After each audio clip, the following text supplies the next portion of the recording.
오늘은 교회력에 따라 성령 강림 주일로 지키는 성령 강림 주일입니다. 성령 강림 주일은 기독교에서 부활절 성탄절과 함께 교회력의 아주 중심이 되는 그러한 절기입니다.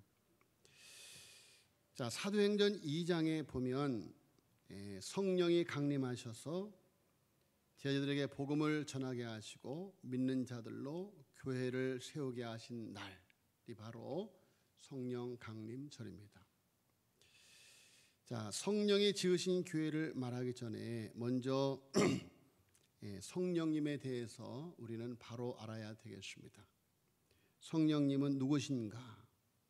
존재에 있어서 성령님은 한 분 하나님이시다. 삼위 일체, 성부, 성자, 성령, 하나님. 성령 하나님은 한 분이신 하나님, 바로 하나님 그분이시다, 그런 말씀이에요. 그래서 성령께서 오셨다라는 것은 하나님이 오셨다라는 말씀이다.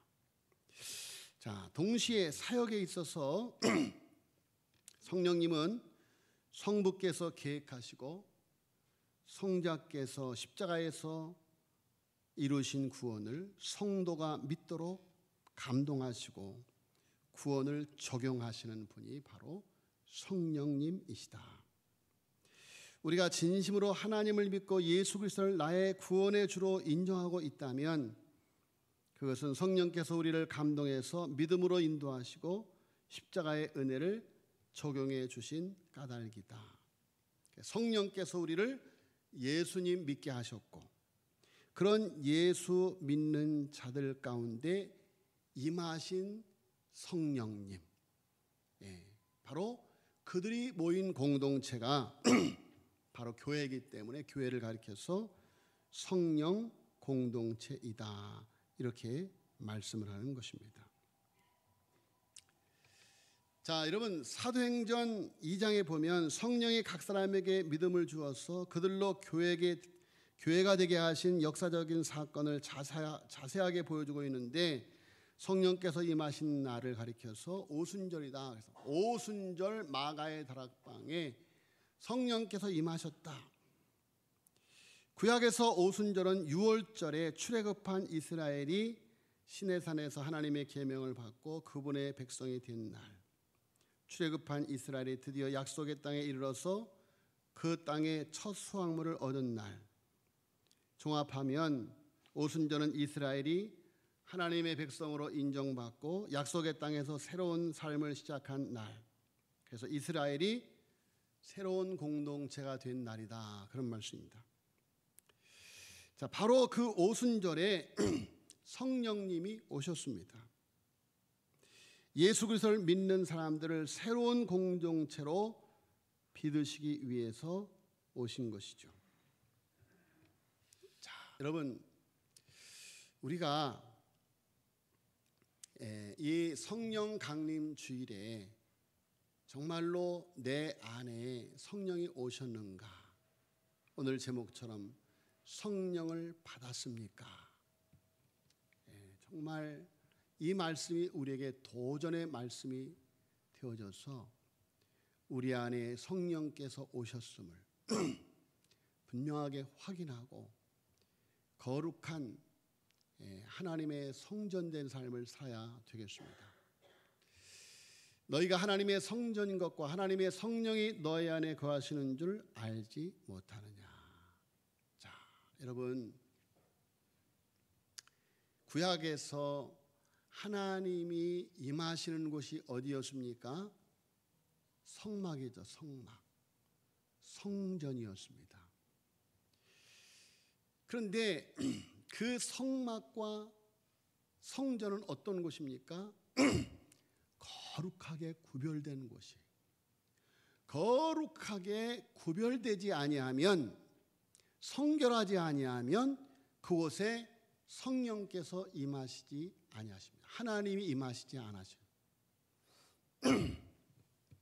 그런데 오순절 마가의 다락방에 성령께서 임하셨다라는 것은, 자, 여러분, 어린 양 예수 그리스도의 보혈피로 우리가 속량함을 받아서 정결하고 거룩한 백성이 되어졌기 때문에, 그래서 성령께서 임하신 거예요. 자, 여러분, 하나님께 성전에서 성막에서 제사장이 하나님께 나아가기 위해서는, 백성들을 대신해서 나아가기 위해서는 피의 제사를 드려야 되었죠. 피의 제사.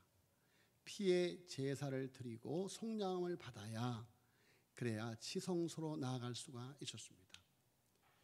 여러분, 우리가 예수 그리스도를 믿음으로 말미암아 어린 양 되시는 예수 그리스도의 보혈의 피로 우리의 죄가 속량되어져서 우리가 거룩함을 입을 때, 성결함을 입을 때 성령께서 임하시는 것이다.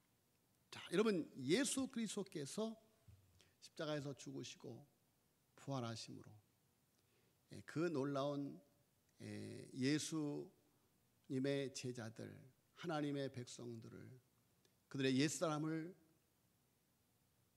십자가에서 속량하시고 죽이시고 그들을 새로운 사람으로, 새로운 피조물로 살려내셔서 하나님의 형상을 회복하고 거룩한 하나님의 백성이 되어질 때 그들에게 성령이 임하신 것입니다.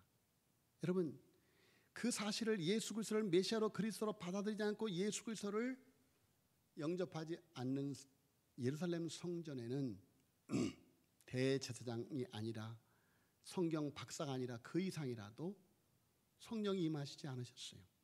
오순절 마가의 다락방에 어린 양 되신 예수 그리스도를 믿는 사람들에게, 그리하여 예수 그리스도의 보혈피로 속량함을 받고 거룩하고 성결함을 입은 공동체 속에 성령께서 임하셨습니다.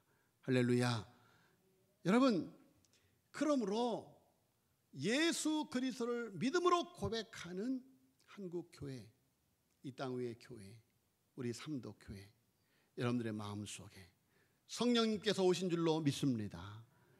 자, 여러분, 예수 그리스도의 십자가와 비화를 믿는 사람들에게 예수님이 나를 위하여 죽으시고 성령의 제물 되어주시고 나를 위하여 부활하셔서 성령으로 나와 함께 하실 것이다 라고 하는 사실을 믿음으로 소망하고 대망하며 기도하는 그들에게 부활하신 주님이 성령으로 그들에게 임하신 것이다. 예. 자, 그리하여 그때부터 교회 공동체는 하나님이 거하시는 거룩한 성전이 되었습니다. 하나님이 거하시는 거룩한 성전. 여러분, 오순절 마가의 다락방에 120명 한 사람 한 사람도 빠짐없이 그 머리 위에 바람같이 불같이 성령이 강림하신 것은 120명 전체가 한 사람도 빠짐없이 예수 그리스도를 나의 구주로 믿기 때문에, 그리하여 그들이 성결함을 입고 거룩함을 입었기 때문에 성령 하나님께서 그들을 성전 삼기 위하여 임하신 줄로 믿습니다.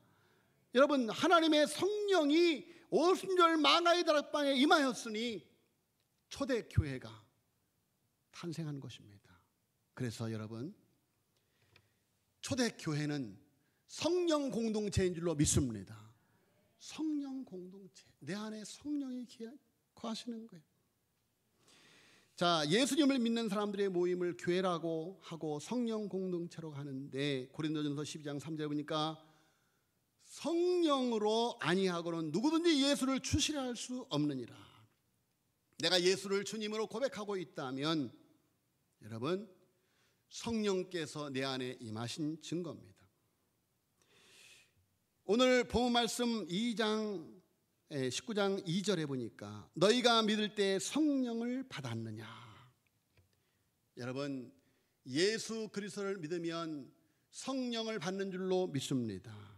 사도행전 1장 8절에 오직 성령이 너에게 임하시면 너희가 권능을 받고. 자, 여러분, 성령을 받으면 어떤 일이 일어나느냐? 권능을 받아요. 능력을 받아요. 자, 여러분, 그런데 여러분, 우리의 삶을 한번 돌이켜 보시길 바랍니다. 내가 성령을 받았다고 하는데 권능이 있는가? 능력이 있는가? 내가 정말 권능 있는 삶을 살아가고 있는가? 능력 있는 삶을 살아가고 있는가? 우리 목사님이, 우리 교단의 목사님이 아들의 이름을 권능이라고 줬어요. 권능. 이 성이 최씨예요. 그래서 권능아 하고 부르셔요. 목사가 그래요. 권능아 하고 권능 있게 부르시더라고요. 권능 있게 부르셔. 그러더니 그 권능이가 목사님이 됐어요. 네, 목사님 지금 저기 서신교회 근무하고 있는데. 자, 여러분, 하나님의 백성들은 성령의 권능을 받아야 될 줄로 믿습니다. 권능이 있는 삶을 살아야 돼요. 능력 있는 삶을 살아야 돼요. 자, 여러분, 그런데 오늘날 많은 그리스도인들이 권능이 있고 능력 있는 삶을 살아가지를 못해요. 왜 그렇습니까? 오늘 3절에 보니까 바울이 이르되 그러면 너희가 무슨 세례를 받았느냐? 대답하되 요한의 세례니라. 사도 바울이 3차 전도 여행 중에 예배소에 도착했습니다. 바울이 예배소에 도착해서 처음 만난 사람들이 자신들을 가리켜서 제자라고 합니다. 제자. 예수님의 제자라는 거죠.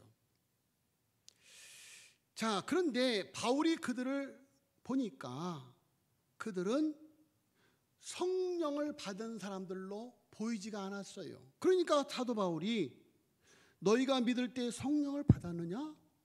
이렇게 묻고 있잖아요. 너희들 예수님의 제자라고 하는데, 성령 공동체 일원이라고 하는데 너희가 믿을 때 성령을 받았느냐? 이게 얼마나 신뢰가 되는 말이에요. 얼마나 신뢰가 되는 말이냐고. 사도 바울이 왜 이렇게 물을 수밖에 없었느냐? 바울이 보기에 그들은 성령을 받은 사람들로 보이지가 않았던 거예요. 어떻게 사도 바울이 그들이 성령 받은 사람들로 보이지가 않았을까? 그들과 대화를 해보니까, 그들이 살아가는 삶을 보니까 그들은 성령을 받은 사람을 같이 않았다고 느껴진 것이죠. 그래서 바울은 그들에게 너희가 믿을 때 성령을 받았냐라고 질문을 하고 있는 것입니다. 너희들이 예수님을 믿는다면 너희들 속에 성령님께서 내주하고 계실 텐데 왜 너희의 말과 행동에서 성령님이 계시다는 표시가 나오지 않느냐? 이런 질문이나 마찬가지. 여러분, 성령을 받은 사람들은 주변 사람들이 압니다. 저분은 성령을 받은 사람이로구나. 저분은 성령을 받은 사람이야. 말하는 것을 보면 알아요. 말하는 것을. 물론 그렇습니다. 성령이 충만하지 못하기 때문에 성령보다 내가 먼저 나오는 사람이 있어요. 성질이 먼저 나오는 사람들이 있어요. 성령 충만하지 못해서 그래요. 그래서 내가 충만하기 때문에 내가 먼저 나와. 내 성질이 먼저 나와. 그런데 성령 받은 사람들은 회개. 아이고, 내가 또 실수했구나. 내 안에 성령이, 야, 너 실수했어? 너 잘못했어? 그럼 금방 깨닫는 거예요. 금방 깨닫고. 성령이 조금 충만한 사람들은 그 즉시 사과해요. 근데 성령이 조금 덜 충만한 사람은 사과 안 해. 속으로만, 아이고, 내가 잘못했네. 그렇지만 자존심이, 그 성령이 덜 충만해. 그래서 사과 안 해. 속으로만, 아이고, 내가 잘못했지 하고 그때부터 성질은 죽이지만 사과는 절대 안 해. 성령이 덜 충만해서. 자, 여러분, 그러니까 성령이 충만한 사람은 내가 먼저 나오지 않아요. 내가 먼저 나와요. 욱 하는데 성령이 나를 찍어 눌러요. 안 돼. 너 그렇게 하면 안 돼. 찍어 눌러요. 그 성령 충만한 사람이에요. 자, 여러분, 사도 바울이 에베소에 가보니 그곳에 예수님의 제자들이라고 하는 사람들이 있었는데 보니까 성령 받은 사람들 같지 않은 거예요. 그래서 사도 바울이 너희가 믿을 때 성령을 받았느냐 이렇게 묻고 있는 거예요. 자, 그러니까 그들이 뭐라고 대답을 합니까? 뭐라고 대답을 해요? 우리는 성령이 계심도 듣지 못하였노라.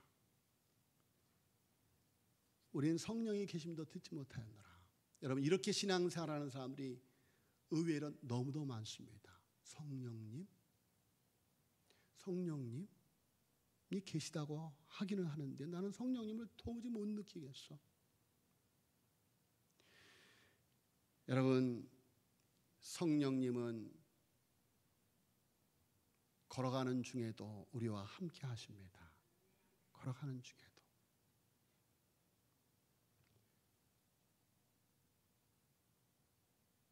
흔들리는 나뭇잎을 통해서도, 부르는 바람결을 통해서도 성령님의 음성을 듣습니다. 성령의 음성을 들어요. 여러분, 많은 상황과 환경 속에서도 성령님의 음성을 듣습니다. 내 마음에 감동이 일어납니다. 찬송을 부르는데 감동이 일어납니다. 기도를 하는데 감동이 일어납니다. 성령께서 내 마음을 치유하는 것을 느낍니다. 할렐루야. 그것이 성령의 역사예요. 성령의 역사. 하나님의 말씀을 듣는데 은혜가 됩니다. 하나님의 말씀을 듣는데 회개가 일어납니다. 성령께서 임하고 계시는 줄로 믿습니다. 성령이 역사하는 거예요. 성령이 역사하는 거예요. 여러분, 성령의 역사는 바람이 어디서 와서 어디로 가는지 알지 못하는 것처럼 신비하게 역사하시는 거예요. 꼭 바람같이 불같이 그렇게만 역사하는 것이 아니에요. 세미한 음성으로 바람이 어디서 와서 어디로 가는지 알지 못하는 것처럼 스치는데 내 마음에 감동이 일어나요. 내 가슴이 뜨거워져요. 눈시울이 뜨거워져요. 막 닭살이 막 일어납니다.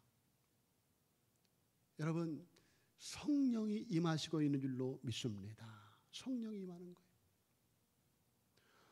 아니, 이제까지 전혀 차지도 않고 뜨겁지도 않고 미적지근했던 사람이 갑자기 열심을 내요. 성령의 역사인 줄로 믿습니다. 성령이 역사하시는 거예요. 자, 그런데 오늘 이 에베소 교회 제자들이라고 하는 사람들이 성령이 계심도 듣지 못하였느라. 왜? 바울이 이르되 그러면 너희가 무슨 세례를 받았느냐? 대답하되 요한의 세례니라. 자, 여러분, 사도 바울은 예수 그리스도를 증거했던 사람이지만, 그러나 사도 바울의 세례 요한은 예수님의 십자가의 죽음과 부활을 성취된 복음의 완성을 보지 못하고 죽었어요. 그렇기 때문에 그의 제자들도 요한의 회개의 세례만 받았지, 물 세례만 받았지 예수님의 십자가와 부활을 모르는 거예요. 복음을 완전히 모르는 거예요. 완전한 복음을 듣지 못해서 세례 요한의 물 세례만 아는 사람들이었다. 여러분, 우리 가운데서도 물 세례만 아는 사람들이 있습니다. 목사님이 세례를 받으면 세례 문답을 해야 됩니다. 세례 문답을 통해서 이제 목사님이 이제 말씀을 다 증거해서 논리적으로 이 합리적으로 이게 맞구나 해서 지식으로 고백을 해요. 예수님을 믿습니다. 고백을 해요. 그리고 물세례를 받아요. 분명히 예수 그리스도를 내가 믿음으로 고백하는 것은 성령이 아니고서는 예수를 주라 시인할 수 없다고 하여서 나는 이미 예수님을 믿고 있다고 하는 것은 성령 세례를 받은 것이기 때문에 성령 받은 증표로 세례를 받기는 했는데, 여러분, 그것이 진심으로 믿어지지 않아서 물 세례는 받았지만 성령 세례의 확신이 없어요. 성령 세례의 체험이 없어요. 그래서 구원의 확신이 없는 것입니다. 여러분, 정말로 내가 오늘 본 말씀에 이러한 사실을 들은 사도 바울이 그들에게 4절에 사울이 이르되 요한이 회개의 세례를 베풀며 백성에게 말하되 내 뒤에 오시는 이를 믿으라 하였으니 이는 곧 예수라 하거늘. 그래서 예수님을 구체적으로 그들에게 전합니다. 그들이 듣고 주 예수의 이름으로 세례를 받으니, 그들이 듣고 주 예수의 이름으로 세례를 받았다고 하는 것은 예수 그리스도의 십자가와 부활을 믿었다는 거예요. 세례를 받으니 바울이 그들에게 안수하며 성령이 그들에게 임하심으로 방언도 하고 예언도 하게 되었다라고 말씀하고 있습니다. 자, 요한의 세례를 받고 부분적인 지식으로 제한된 신앙을 가지고 있던 이 사람들이 이제 온전한 구원의 주인이신 예수님을 믿고 예수님의 이름으로 세례를 받았습니다. 예수 그리스도를 나의 구주와 주인으로 고백하고 영접하는 순간 구원받았습니다. 바로 그 순간 성령이 임하게 된 것이죠. 여러분, 우리가 예수 그리스도를 믿는다라고 하는 것은 내 안에 성령께서 오신 줄로 믿으시기를 예수님으로 축원합니다. 영접하는 자 곧 그 이름을 믿는 자들에게는 하나님의 자녀가 되는 권세를 주셨으니 바람이 어디서 와서 어디로 가는지 알지 못하는 것처럼 성령으로 난 사람들은 그와 같으니라 그랬어요. 여러분, 뭐 희한하고 엄청난 체험이 없어도 내가 예수 그리스도를 믿는다라고 하는 그 사실은 바람이 어디서 와서 어디로 가는 것이 알지 못하는 것처럼 우리 안에 성령이 오신 거예요. 성령이 오신 거예요. 그래서 물 세례를 받기 전에 이미 성령 세례를 받았기 때문에 성령 세례를 받은 사람, 예수님을 믿는 사람이 그 성령 세례 받은 사인과 증거로 물 세례를 받는 것이다. 그래서 여러분, 세례를 받은 사람들은 성령 세례 받은 줄로 믿으시기를 예수님으로 축원합니다. 그것을 분명히 믿음으로 확신해야 돼요. 믿음으로 확신해야 돼요. 자, 그런데 그렇다면 그리스도의 임재와 함께 성령 세례를 받은 사람들은 그것으로 끝나는 것인가? 믿는 사람들은 예수님을 믿고 성령 세례를 받았으면 구원받고 성령님이 함께 해주시면 그 다음 단계인 성령 충만한 삶을 살아야 된다. 그래서 에베소서 5장 18절의 말씀에 보니까 술 취하지 말라 이는 방탕한 것이니 오직 성령으로 충만함을 받으라. 다 같이 하겠습니다. 성령으로 충만함을 받아라. 여러분, 성령 세례는 일회적인 사건이에요. 한 번 일어나요. 성령 세례는 한 번 일어나요. 예수님을 믿었을 때 성령을 받는 것이 성령 세례인데 성령 충만은 매일매일 매 순간 계속해서 받아야 하는 계속적이고 반복적인 사건이다. 자, 여러분, 반복적으로 우리는 성령의 충만함을 받아야 해요. 성령의 충만함. 자, 여러분,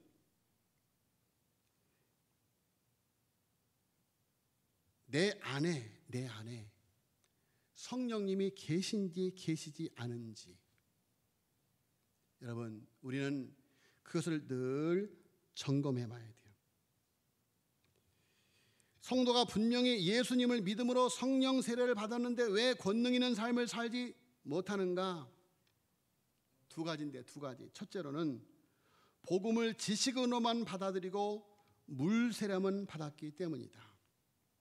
고린도전서 13장 5절에 보니까 너희는 믿음 안에 있는가 너희 자신을 시험하고 너희 자신을 확증하라. 예수 그리스도께서 너희 안에 계신 줄을 너희가 스스로 알지 못하냐? 그렇지 않으면 너희는 버림받은 자니라. 로마서 8장 9절에 보니까 너희 속에 하나님의 영이 거하시면 너희가 육신에 있지 아니하고 영에 있나니 누구든지 그리스도의 영이 없으면 그리스도의 사람이 아니라. 성령이 없는 사람은 하나님을 전혀 의식하지 않습니다. 하나님을 전혀 의식하지 않아요. 심지어 교회 공동체 안에서조차 성령을 속입니다.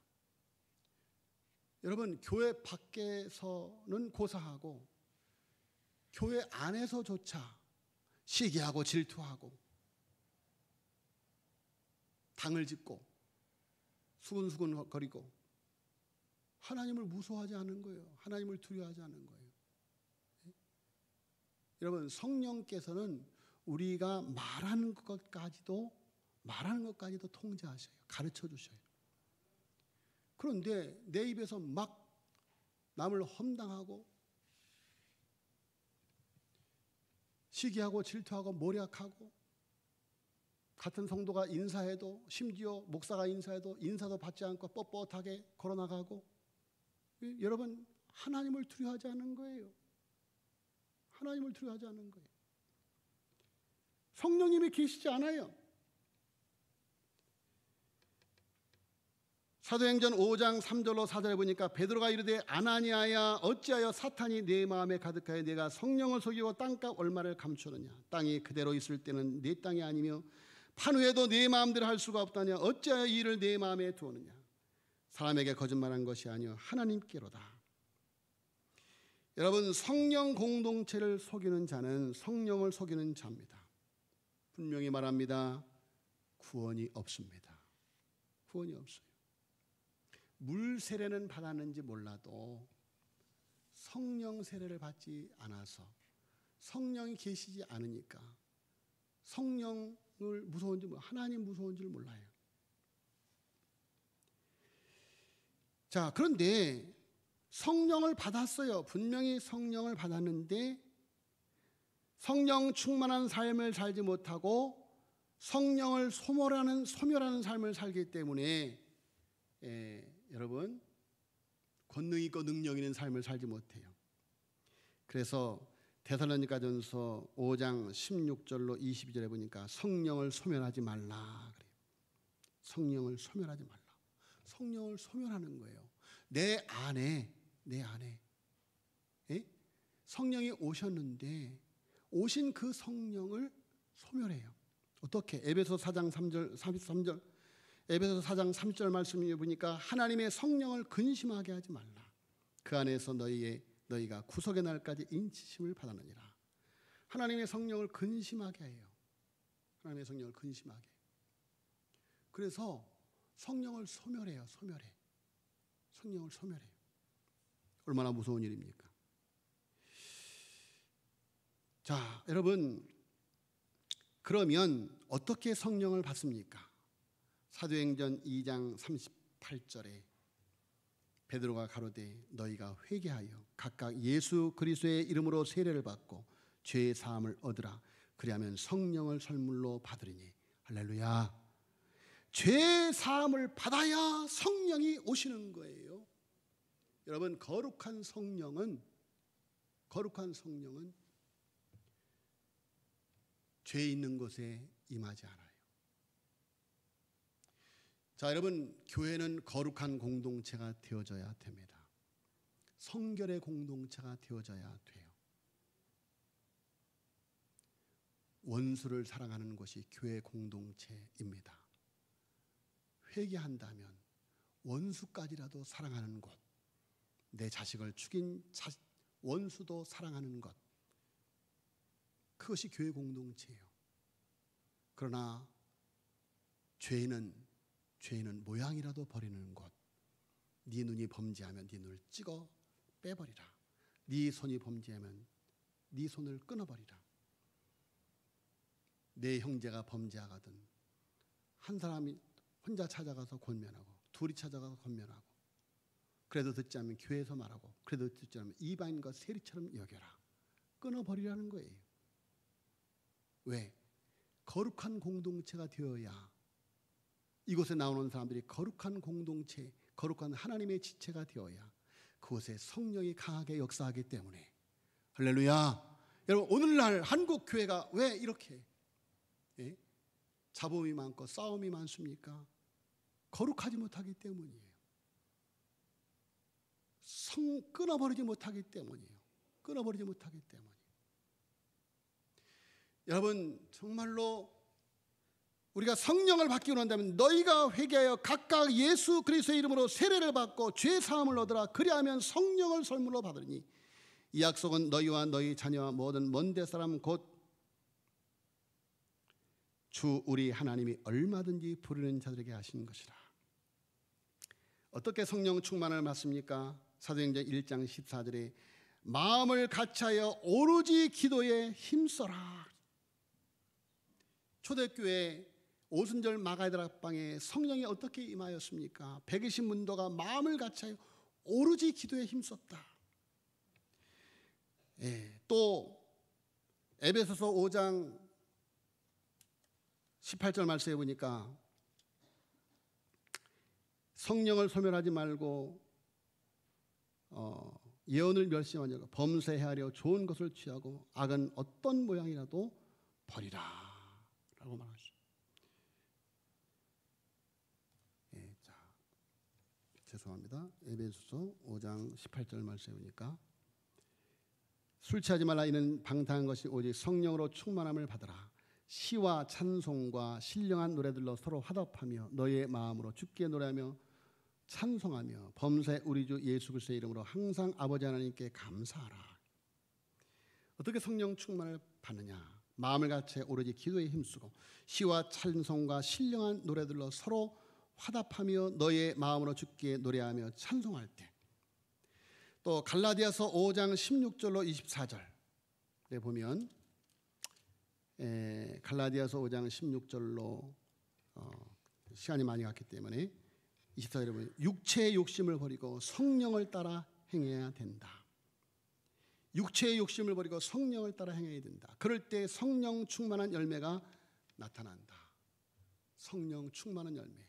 사랑과 희락과 화평과 자비양성, 충성, 오래 참음.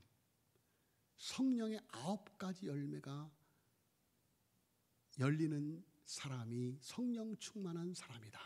성령 충만한 사람. 이렇게 성령 충만하려면 기도에 힘쓰고 시와 찬송으로 무장하며 육체의 욕심을 버리고 성령을 따라 행해야 된다. 영국의 귀족이 인도의 한 영주에게 트럭을 선물했습니다. 트럭을 선물로 받은 영주가 몹시 기뻐했습니다. 얼마 후에 귀족이 영주가 사는 곳을 방문하였다가 깜짝 놀라고 말았습니다. 자기가 선물한 트럭을 소들이 끌고 있는 거예요. 소들이 끌고 있어요. 그래서 영주에게 트럭이 황소에게 끌려가는 것이 아니라 트럭에 기름을 넣고 운전을 하면 트럭에 그 황소들을 싣고 갈 수가 있다. 그래서 시운전을 해주었습니다. 자, 여러분, 트럭을 황소들이 끌려니까 얼마나 힘이 들어요. 그 황소를 끄는 그 영주는 얼마나 힘이 들었겠어요. 그런데 트럭에 기름을 넣고 가니까 얼마나 쉬운지. 성령 받기 전 신앙생활이란 서로 무거운 트럭을 끄는 것과 같다. 얼마나 신앙생활이 어려운지. 여러분, 내가 하려고 하면 어렵습니다. 그러나 내 안에 성령의 기름을 부으면, 할렐루야, 성령의 기름을 부으면 여러분, 그 신앙생활이 그렇게 기쁠 수가 없고 그렇게 즐거울 수 없고 그야말로 황홀한 거예요. 황홀한 거예요. 성령님은 움츠리고 두려움에 사로잡힌 제자들에게 임하셔서 그들을 예수 그리스도를 전달하는 담대한 증인들로 세웠습니다. 오직 성령이 너에게 임하시면 너희가 권능을 받고 예루살렘과 온 유대와 사마리아와 땅끝까지 내 증인이 되리라. 담대한 권능 있는 복음의 증인들이 되었습니다. 세상을 정복하고 다스리는 위대한 증인들이 되었습니다. 할렐루야. 여러분, 우리 안에 그 거룩한 성령님이 오시기를, 성령 충만하시기를 하나님 앞에 기도하시기를 예수님으로 축원합니다.